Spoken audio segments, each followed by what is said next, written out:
¿Qué tal, amigos? Bienvenidos a Construyendo Leyes, un espacio que nos permite conocer de cerca el trabajo de todas las comisiones de la Asamblea Nacional. Soy Lorena Espinosa y en los próximos 30 minutos revisamos lo más destacado de esta semana. Esta semana. Listo informe para segundo debate del proyecto de ley de ordenamiento territorial, uso y gestión del suelo.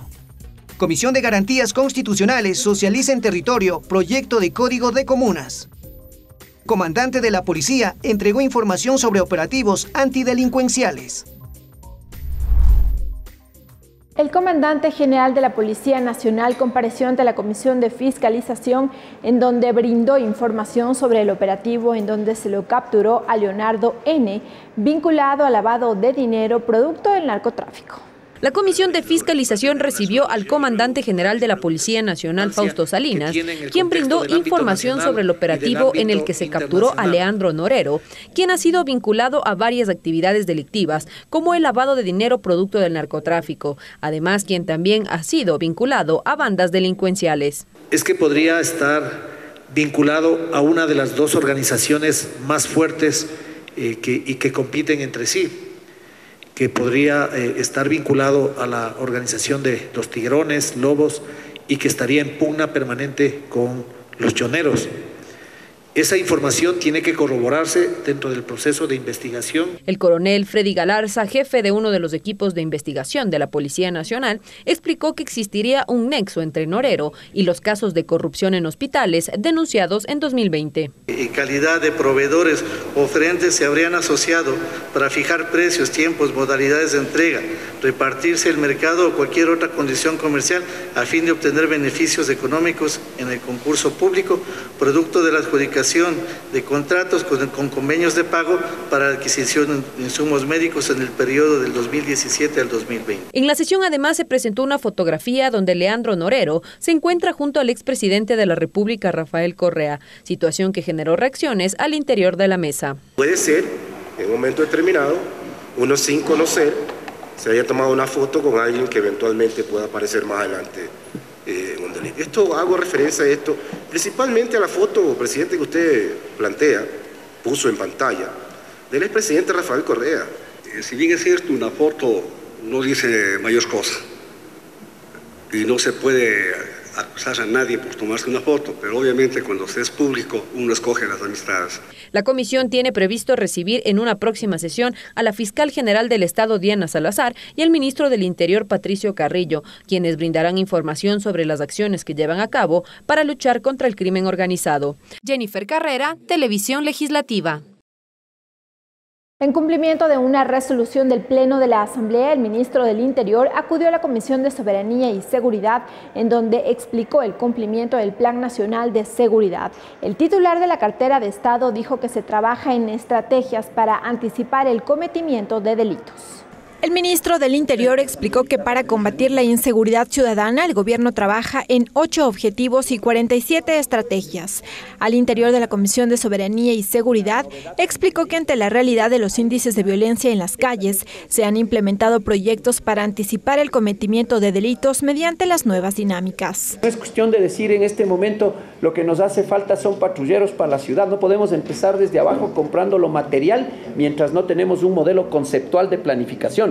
Manifestó que los índices de inseguridad es un problema que se vive en la región, por lo que actualmente se trabaja en identificar los territorios con mayor cometimiento de delitos.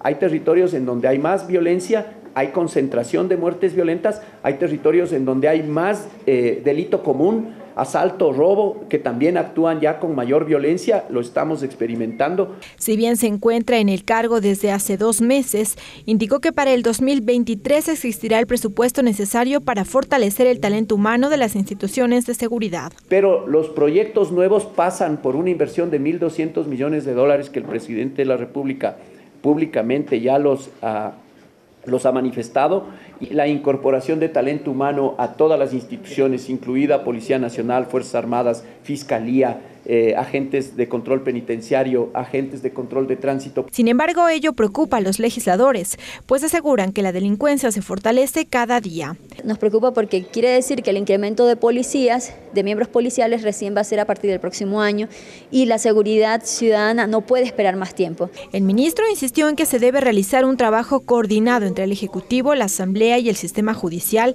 para combatir la inseguridad, por lo que comprometió en designar un equipo de trabajo para realizar acciones conjuntas con la mesa legislativa. Lorena Espinosa, Televisión Legislativa. La Comisión de Garantías Constitucionales se trasladó hasta la comuna de Lumbicí con el objetivo de socializar el contenido del proyecto de Código Orgánico de Comunas, Comunidades, Pueblos y Nacionalidades. La mesa legislativa continuará sesionando en territorio hasta finales de junio.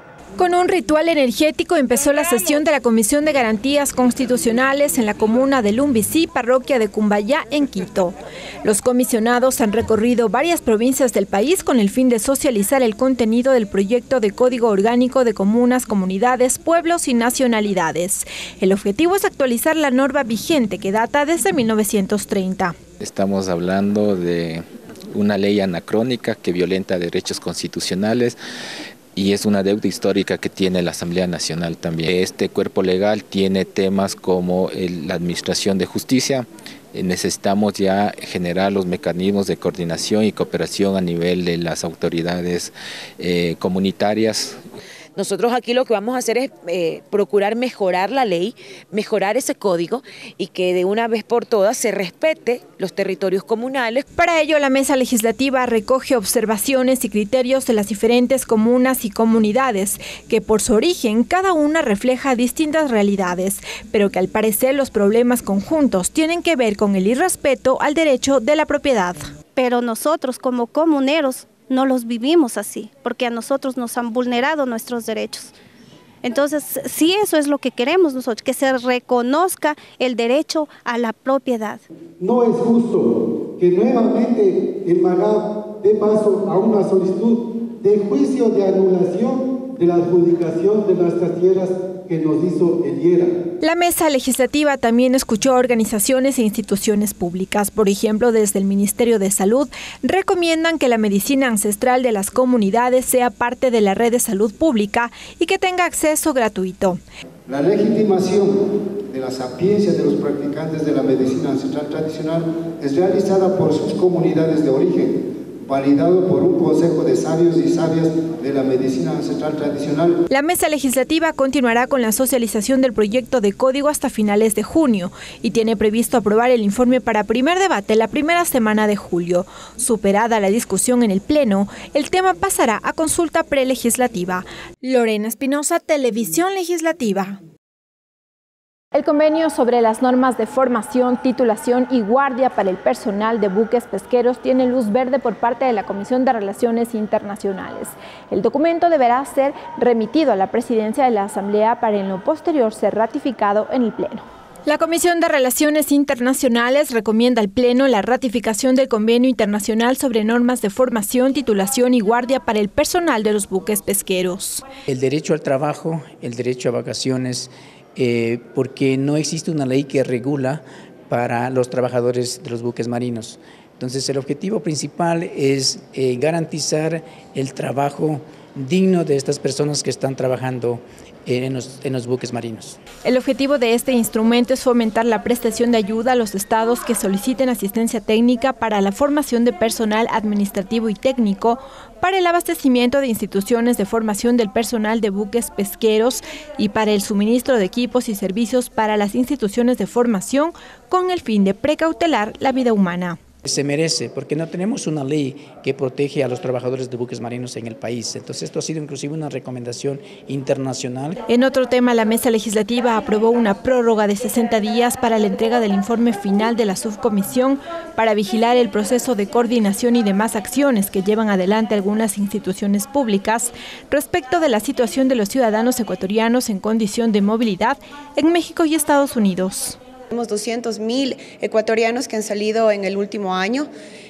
Muchos de ellos están varados en México, han fallecido en México y otros también están retenidos en los Estados Unidos. ¿Qué es lo que nosotros estamos haciendo como comisión? Es justamente hacer un seguimiento de qué es lo que está pasando con nuestros conciudadanos en el exterior. La legisladora Mónica Palacios explica que esperarán unos días más para que las instituciones como la Cancillería y la Defensoría del Pueblo remitan información sobre las preguntas emitidas por los comisionados. Información clara de con cuánto dinero ellos están contando como presupuesto para dar servicios en el exterior a nuestros conciudadanos.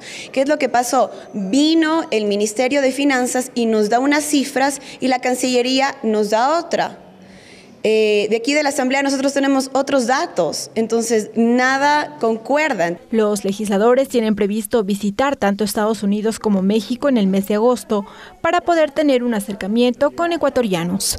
Lorena Espinosa, Televisión Legislativa. Las comisiones especializadas permanentes son los organismos en donde se analizan, debaten y construyen los diferentes proyectos de ley. Existen 15 mesas legislativas. Cada una se especializa en un tema y de acuerdo a ello revisan las distintas propuestas de ley.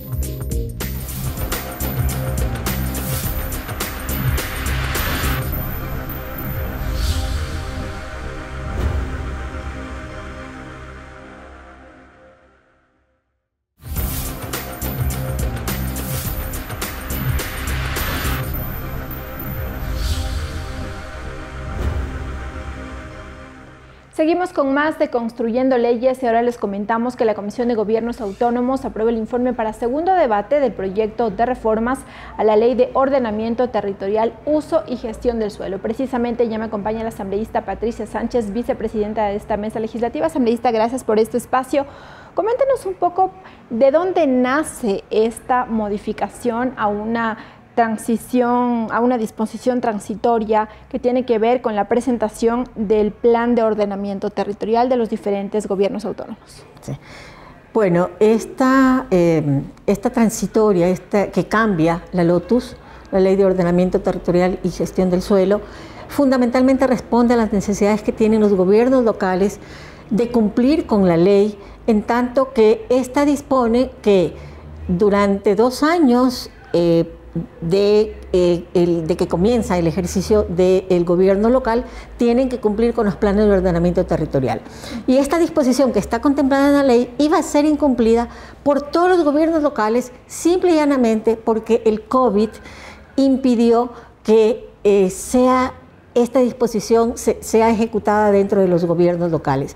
La disposición, los planes de ordenamiento territorial se hacen con la participación de la comunidad, de actores sociales, de instituciones. Justamente, ¿qué es lo que contiene este plan de ordenamiento territorial y que de ahí, ya nos ha explicado, debido a la pandemia no se pudo ejecutar? Sí, son diversas instituciones, grupos sociales, comunidades que son convocados para definir un plan de acción sobre el uso en general. Eso es un PDOT, un plan de ordenamiento territorial. Y como estábamos en pandemia, este requisito básico no se pudo cumplir para poder cumplir con la ley.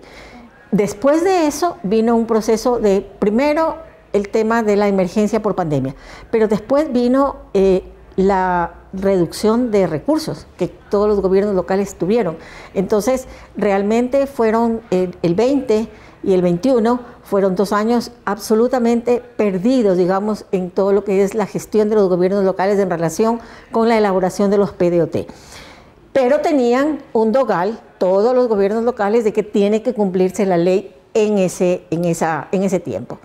Los gobiernos locales manifestaban su preocupación, la Comisión de Gobiernos Locales, sensible a eso, dispuso la reformatoria de esta ley en esta ocasión, porque eso es una transitoria, por eso es una transitoria. Que vencía, ¿no? Exactamente. Y que dispone que los planes de ordenamiento territorial pueden ser presentados hasta el 31 de diciembre del 2022. Esa es fundamentalmente la disposición. ¿Será entonces en este último semestre del año donde igual nuevamente culminen los plazos para que presenten este plan? ¿Está bien la fecha? ¿Van a alcanzar Disculpe, en este me equivoqué, tiempo? No es del 31, es del 15 de diciembre en el que se cierra el año fiscal. De este año. De este año. ¿Está bien el tiempo? ¿Será el que necesitan los diferentes gobiernos para hacer y ejecutar este plan? Bueno, originalmente la reforma, y fue lo que hoy día discutimos en la comisión, estaba contemplado el 15 de septiembre. Esa sí era una fecha bastante cercana. Claro. Los gobiernos locales han comenzado, o sea, ellos no pudieron cumplir con la ley en el 2020 y en el 2021, pero ya saben que en esa fecha no la pudieron cumplir y por eso hay esta disposición.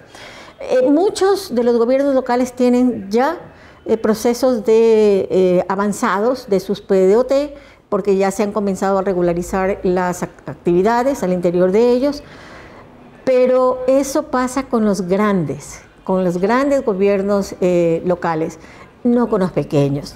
Para los pequeños ha sido más difícil y sobre todo pensando en los gobiernos locales más pequeñitos es que esta disposición contempla este tiempo que es prudencial y es aceptable para que ellos puedan cumplir con esta disposición y no sean penalizados, porque ese es el problema. Mi siguiente pregunta, ¿con estas reformas, con la ejecución de estas reformas, se evitaría sanciones a los gobiernos autónomos? Bueno, se evitan sanciones a la medida en que cumplan, ¿no? Que cumplan con la fecha de diciembre. Que cumplan con el tiempo, sí. Y sobre los gobiernos locales hay una Secretaría de Ordenamiento Territorial que tendría que cumplir las sanciones. Ahora, el tiempo sigue pasando, corre y esto va a segundo debate al Pleno de la Asamblea. Sería entonces un tema que se debería tratar con prioridad porque el procedimiento parlamentario dice que de la Asamblea pasa al Ejecutivo y del Ejecutivo regresa nuevamente a la legislatura. Fue una de las disposiciones también hoy día en la mesa en la comisión, que se trate con la premura que necesita esta reforma. ¿Y se ha hecho algún acercamiento para que no se la vete? Es una reforma bastante puntual y sencilla que se espera que no se podría tener ningún cambio. No creo que habría ninguna posibilidad de veto, porque más bien lo que hace esta norma es evitar sanciones que están absolutamente reconocidas por el tema de la emergencia sanitaria. Muchísimas gracias a la asambleísta Patricia Sánchez, vicepresidenta de la Comisión de Gobiernos Autónomos, quien nos ha explicado el contenido del informe para segundo debate de este proyecto de reformas a la Ley de Ordenamiento Territorial, Uso y Gestión del Suelo, que deberá pasar a discusión al Pleno de la Asamblea Nacional. Nos vamos a una pausa.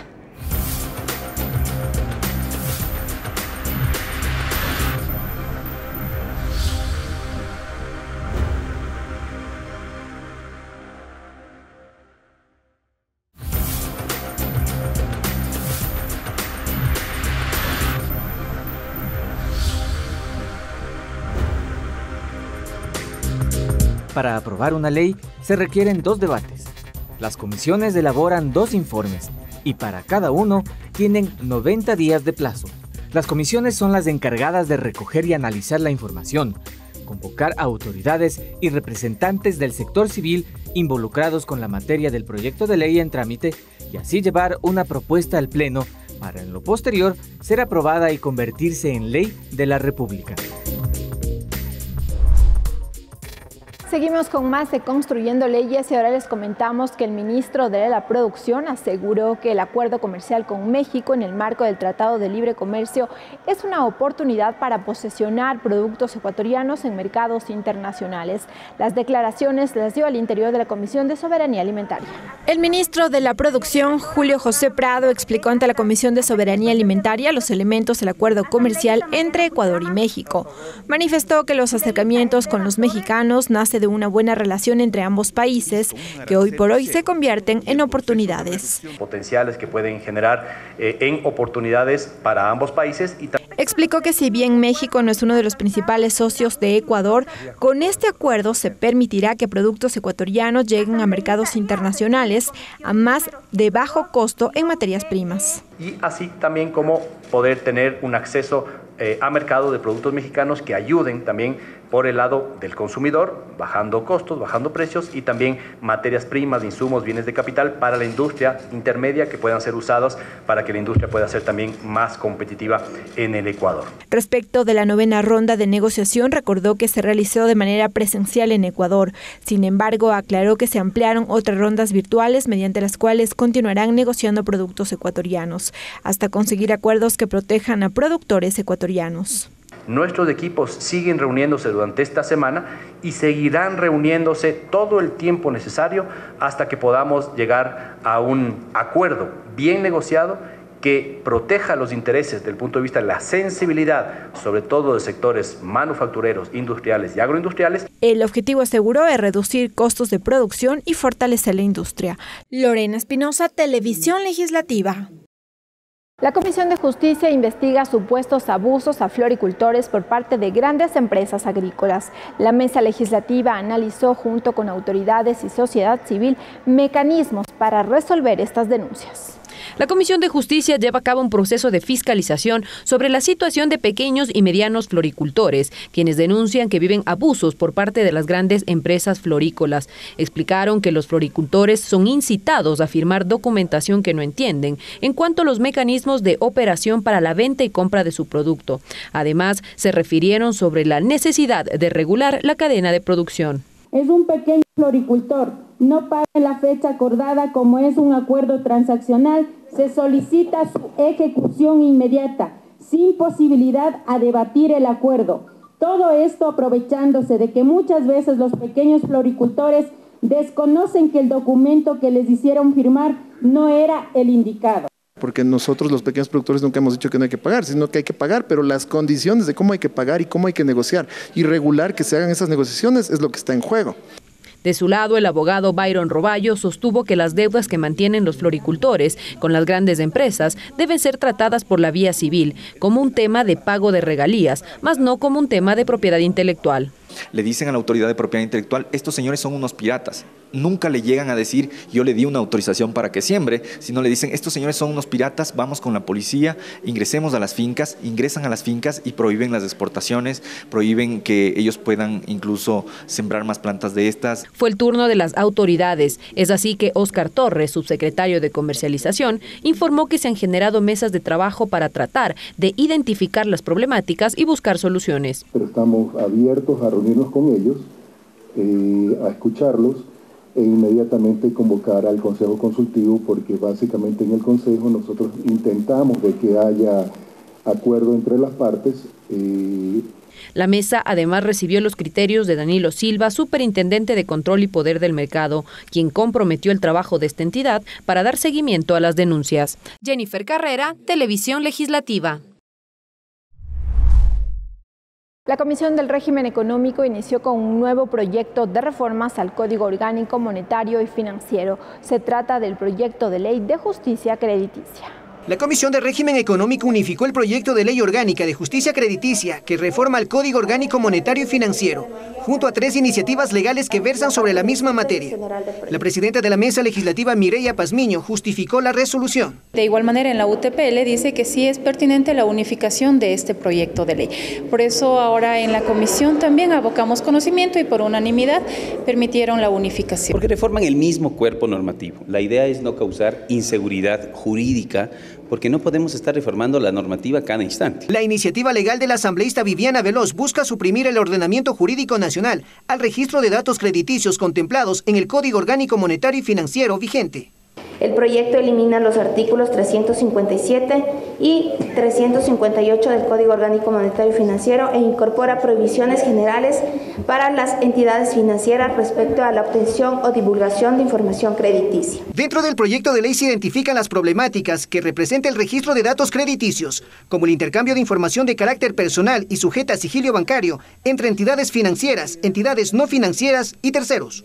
Entonces, la idea es que mañana tener un sistema financiero fuerte, sólido, que podamos disminuir las tasas de interés por morosidad, también el tema de la cartera o riesgos por morosidad. Previo al inicio del tratamiento del proyecto de ley, los comisionados anunciaron la comparecencia de representantes de instituciones públicas y profesionales en la materia, quienes realizarán sus aportes a la normativa legal. Es lo que podría ser la central de riesgo, básicamente, y en ese sentido tenemos que tener en cuenta quiénes son los que evalúan, cuáles son los parámetros que se evalúan, porque hay que tener en cuenta que cada crédito que se entrega, independientemente si es público o privado, genera un riesgo y ese riesgo debe ser conocido. En los próximos días los asambleístas aprobarán el cronograma de comisiones generales para avanzar en el análisis de la propuesta de ley. Rolando Ayauca, Televisión Legislativa.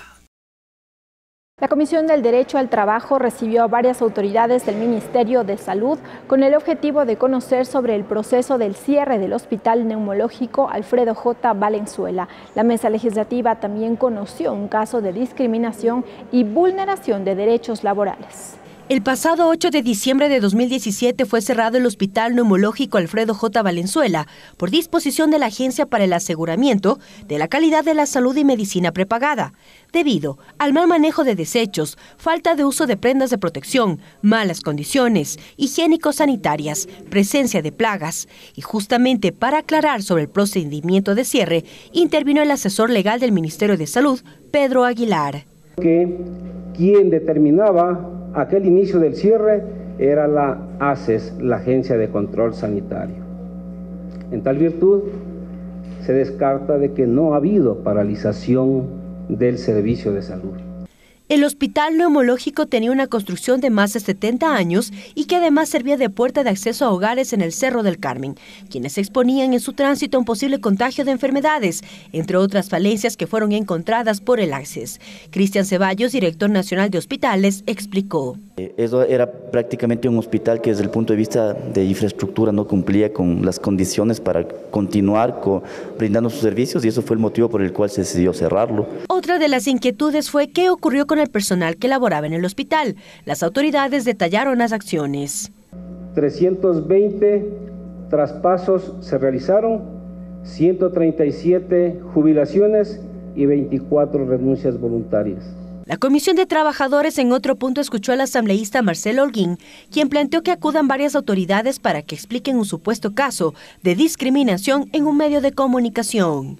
Según ella indica, hace 2 meses ya desde que entró a trabajar el señor José Antonio Sánchez como coordinador de medios de Ecuador TV, ha sufrido por parte de él un trato displicente, grosero, racista, despectivo, violento y de rechazo continuo.